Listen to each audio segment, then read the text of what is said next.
Welcome back. Today we are doing Transforming Moments by Trina Mhlope. And if you stay tuned to the end, I will give you one extra tip that will help you in this paper for the following 2 exams. So let's get started. As always, we have a short summary. The story is about a 17-year-old girl with little self-confidence. She is also the narrator of the story. She has a very low self-esteem and she believes that she's very ugly. She mentions that her hair is like dry grass in winter. She mentions that her clothes are old-fashioned, and she mentions that she has an ugly voice because she was kicked out of the choir. She is, however, a brilliant learner. She reads a lot and obtains excellent marks. But knowing girls and teenagers actually in general, some girls are only friendly because she's willing to help them with their schoolwork. The other girls then tease her. They say that no boy will ever be interested in her because she is ugly.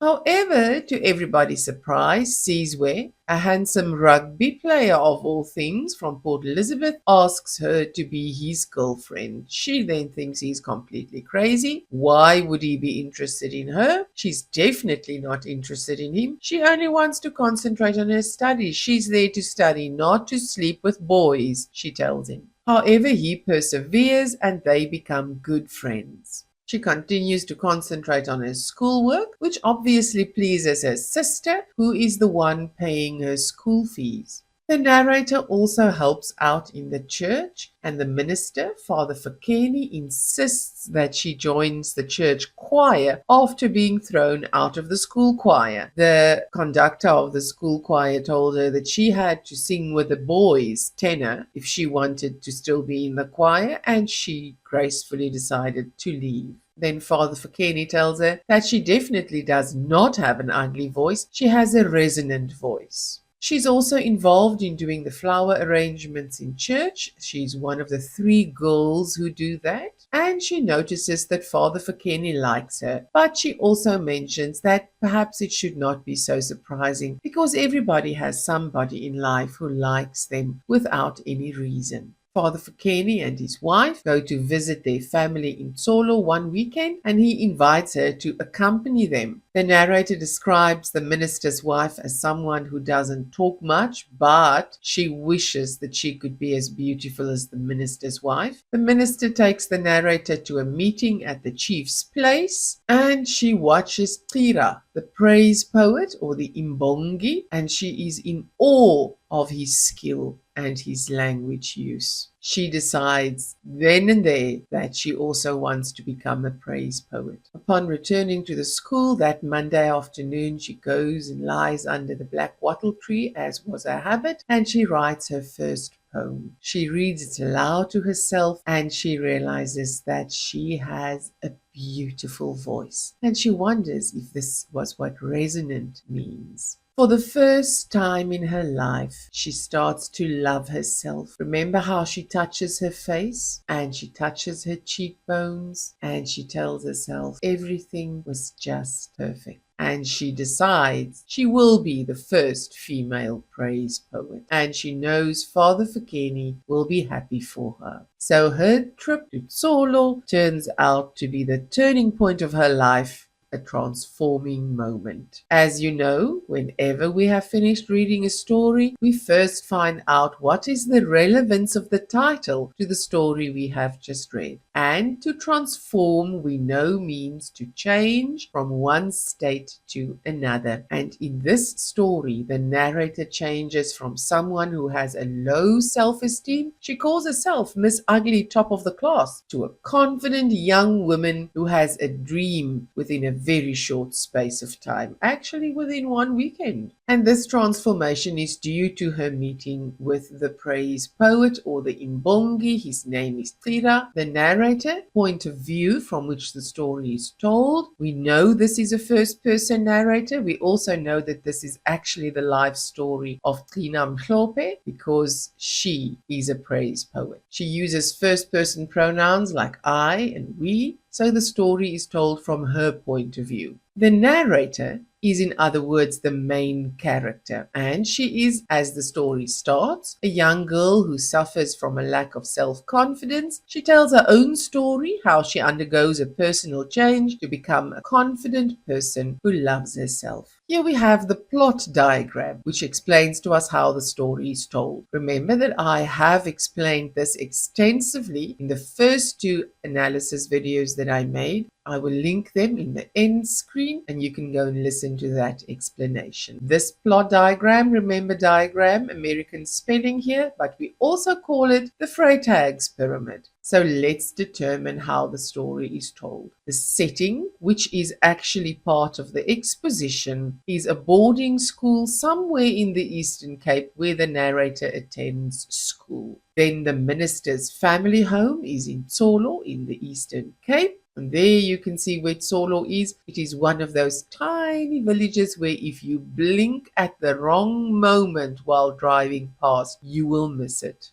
Now the structure and the plot development of the story, the exposition where we meet the characters. So we meet the narrator. She's a 17-year-old when the story starts. She lacks confidence and she feels unsure of herself. Why? Remember we said she describes her hair as dry grass in winter. She does not have fashionable clothes like the other girls do. And then on top of it all, she is intelligent, so she does not see that as an advantage at all. The rising action.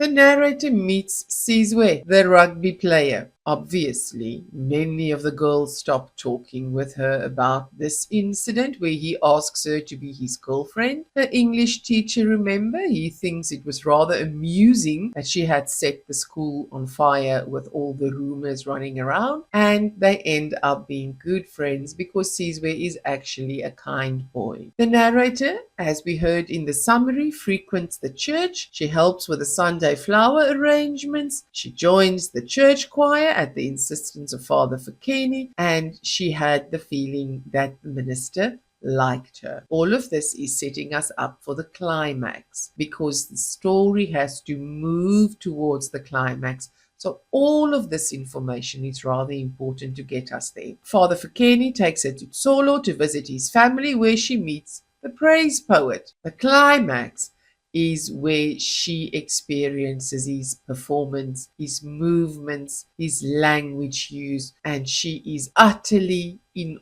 awe of what she sees. She decides that night to become a praise poet herself, and she feels baptized when he touches her, when Father Fikeni introduces her to him and he greets her by hand. She feels baptized by this encounter. It was a question in one of the previous exam papers when they asked, what does this baptism mean? And the answer in the memo was, as a churchgoer, she felt she was introduced to poetry by the Imbongi so that she could also be a praise poet like him. So it was actually more like a kind of an anointing. Remember, the falling action cannot be as long as the rising action, otherwise the writer would lose the reader's interest. So in the falling action, she's back at school on that Monday and she writes her first poem under the black wattle tree. And after reading her poem aloud, she realizes that she has a beautiful voice. Resolution or denouement, the narrator falls in love with herself. She realizes that everything is absolutely fine. She develops a positive self-image and she gains confidence. She feels that she can become the first female praise poet. Characterization. Remember, they often, usually, ask a comparison question where you have to compare the characters of two people in the short story, or you have to discuss which character traits of whichever character appears in the extract are apparent in those lines that they refer to. So characterization is important.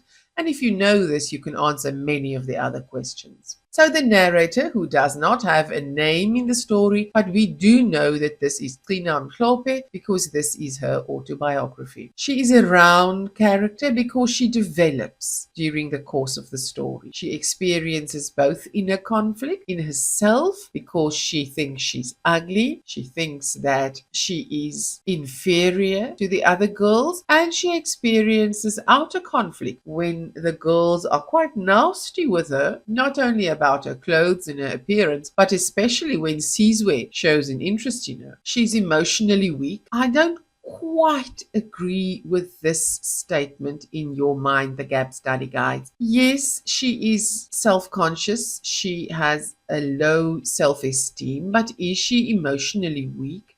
In spite of the fact that she has a low self-confidence, she still performs academically. She does not experience a lot of joy. She tells us that life goes on as usual. It's not as if her life has ups and downs, but I do not think that she's emotionally weak. But what is true is that she lacks confidence and she has low self-esteem. She is intelligent, she obtains high marks at school, which pleases her sister, remember? And after her meeting with a praise poet, she is transformed. She learns to love herself and she becomes confident. Do you see how often the same facts repeat in every new heading? So if you know the basics, you can answer most of the questions. And after meeting Tira, she is determined to pursue her talent as a woman praise poet. Then we have Father Fikeni, the minister. Father Fikeni loves his family, he loves his wife, he goes to visit his family, which means he likes them, otherwise he wouldn't go visit them, and the village community. He is able to recognize talent. He encourages the narrator to join the church choir, and he says she has a resonant voice. He is caring. He takes her to visit his home and he introduces her to the praise poet because he recognized her talent. He could have just left her, but no, he realized that she needed to see this Imbongi. Now, Tira, the praise poet or the Imbongi, he is talented and inspirational. He is admired by the narrator and by many people from the village, as can be seen after his performance when everybody wants to talk to him. He is approachable. He is quite open to meeting new people, to meeting the narrator. He is humble. He is friendly. Bulelwa. Remember Bulelwa, who sings in the choir? And the narrator thinks that she has such a beautiful voice that she wishes that she could record her and listen to her whenever she wanted to. She is a true friend. She loves the narrator unconditionally and she's trustworthy. She stands by her even when others mock her. She is also the narrator's study partner sometimes under the black wattle trees. Sizwe, the rugby star, he follows his heart. He likes the narrator regardless of what the other girls say about her. He is self-confident. He approaches her. He asks her to be his girlfriend. And in other words, he has good intentions. He befriends her. He says, we can read if you want to read. You don't have to sleep with me. We can just spend time together. The themes. The theme is what the story is about. So if you have to tell somebody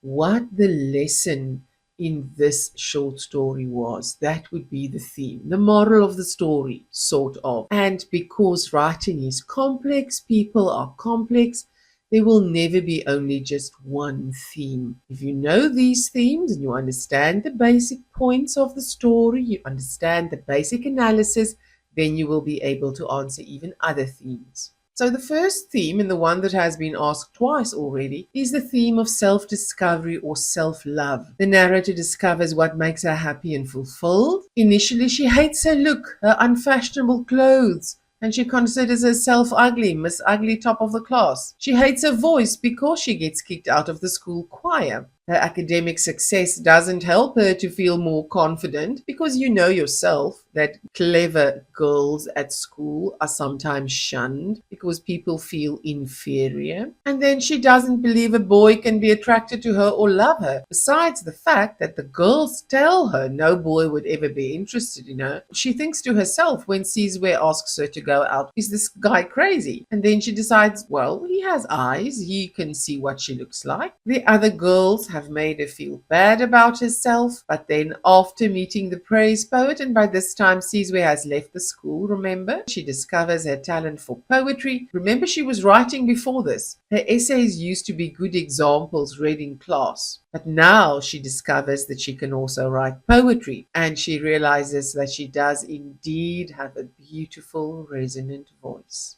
She has found that she feels passionate about something and she accepts herself, loves herself, looks forward to the future. The theme of jealousy. The girls at the school are envious or jealous of the narrator because she's intelligent, hardworking, and she attains top marks. They are even more jealous when Sizwe shows interest in the narrator. So you do see how these themes tie together. It is an academic process to separate the themes, but everything is intertwined. They make nasty remarks about her looks and her clothes. And finally, the girls are jealous because the minister takes her away for a weekend. I'm not quite sure that it's mentioned somewhere in the story. That's why I put a question mark there. I'm sure it has something to do with interpretation. She's in and out of her dormitory room so quickly that I'm not quite sure that she even had time to notice whether they were jealous or not. They were very curious indeed why she was packing. But knowing the girls like we learn to know them in the story, the jealousy is quite possible.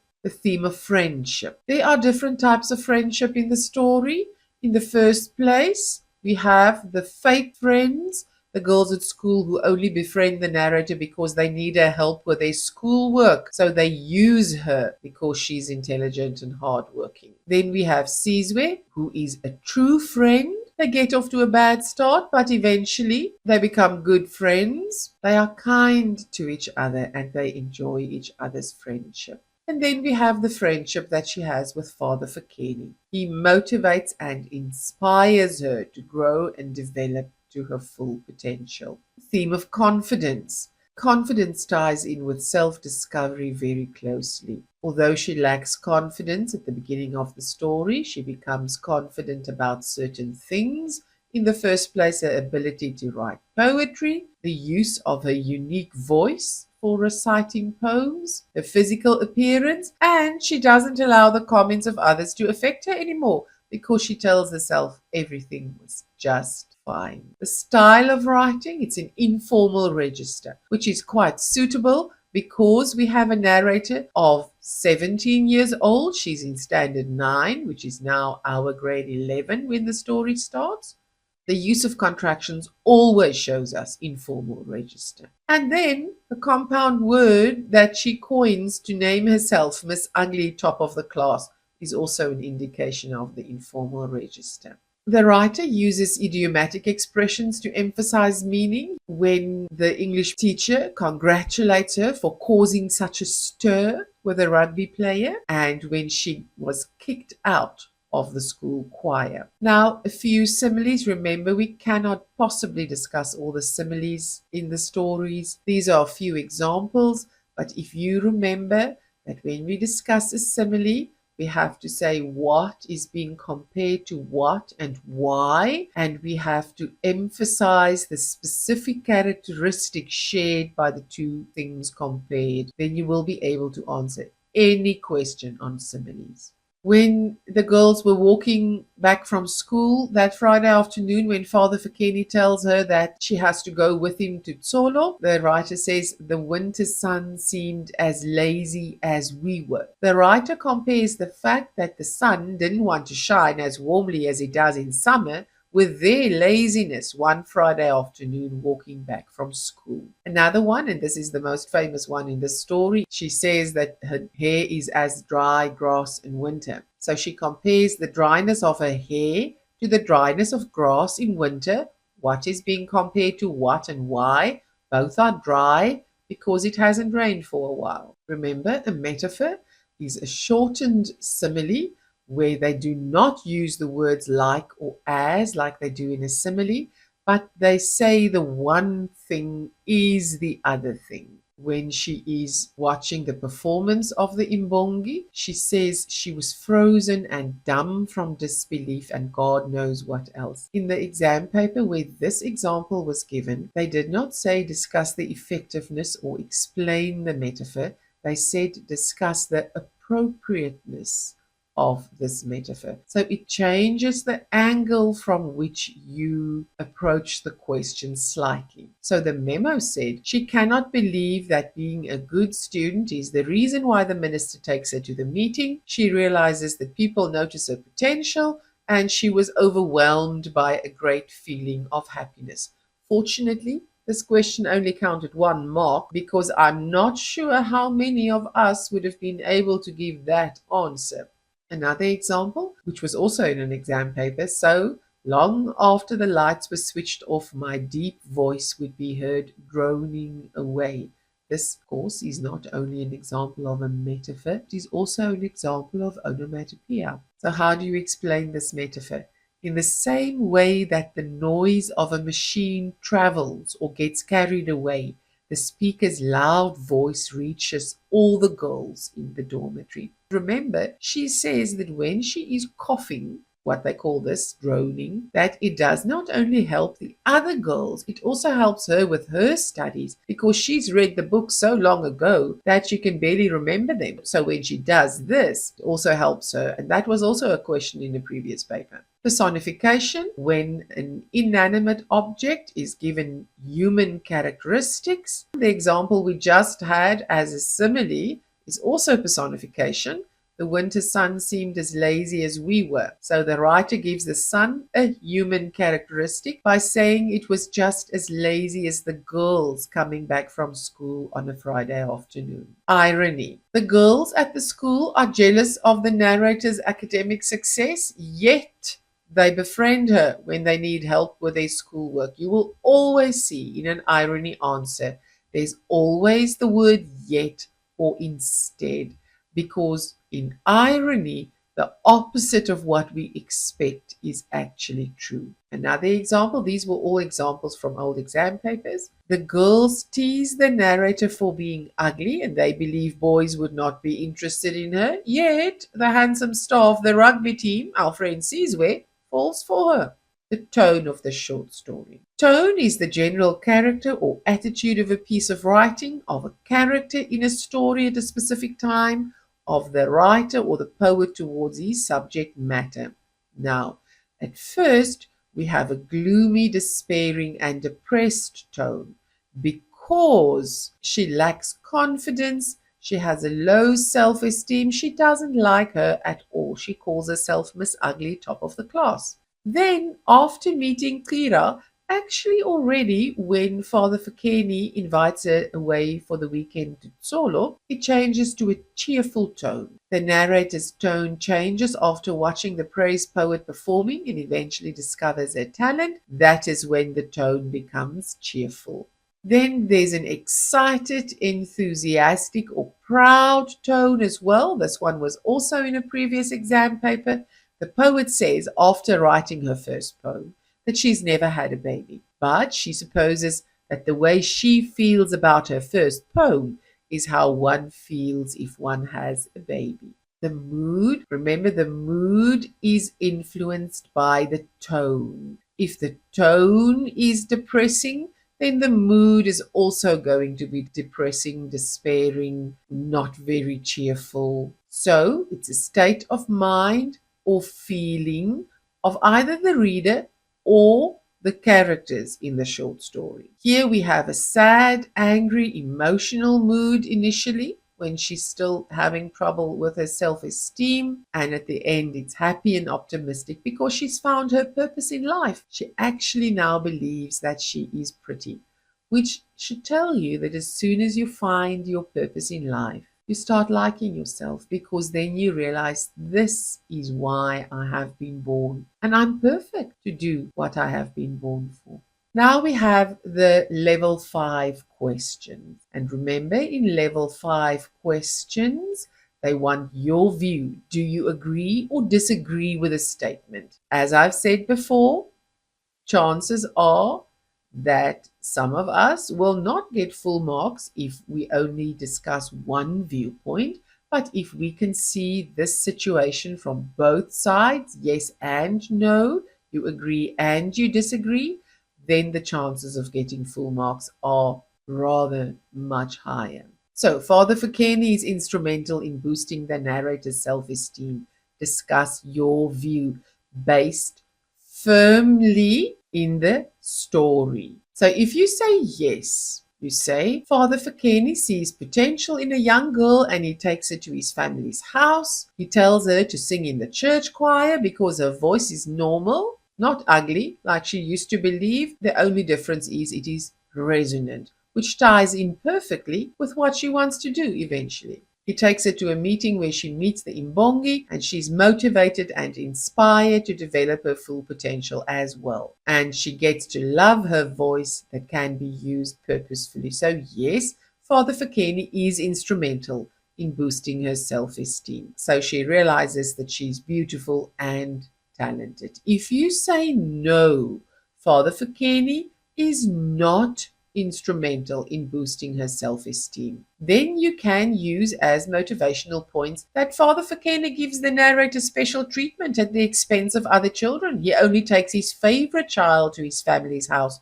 whilst leaving other children in the hostel. Not quite sure that I agree with that one. But it was an answer in the memo, and I mean, if the girls were jealous, this is quite a valid point. The narrator's self-discovery happens naturally. She could have realized her talent even without Father Fikeni's help. I just think it would have taken a much longer time to realize her potential. And then the narrator's sister always motivates her for her good work at school, and her teachers are also instrumental in boosting her self-esteem. They read her essays or share her good work with the rest of the class. And here's that one that I always tell you about. You have to determine the relevance of the title to the short story. So discuss the appropriateness of the title of the short story. The title focuses on the several moments that have transformed the narrator's life.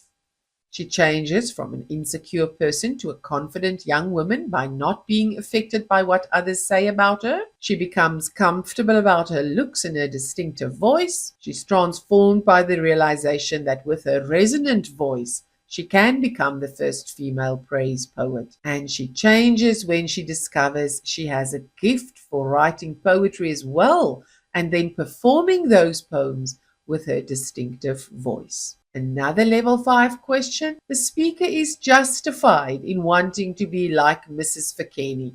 Justify your view. If you say yes, she is justified, you will say Mrs. Fikeni is beautiful and the speaker wishes to look like her, as looks are particularly important at this age. Mrs. Fikeni is a warm and loving person and she makes the speaker feel at home. And she has a loving husband and family. If you said no, she should not want to be like Mrs. Fikeni, you can say she should accept and love herself irrespective of the way she looks, which is difficult at 17 years old when you are kind of being ostracized. She is intelligent and talented, and Father Fikeni sees the potential in her.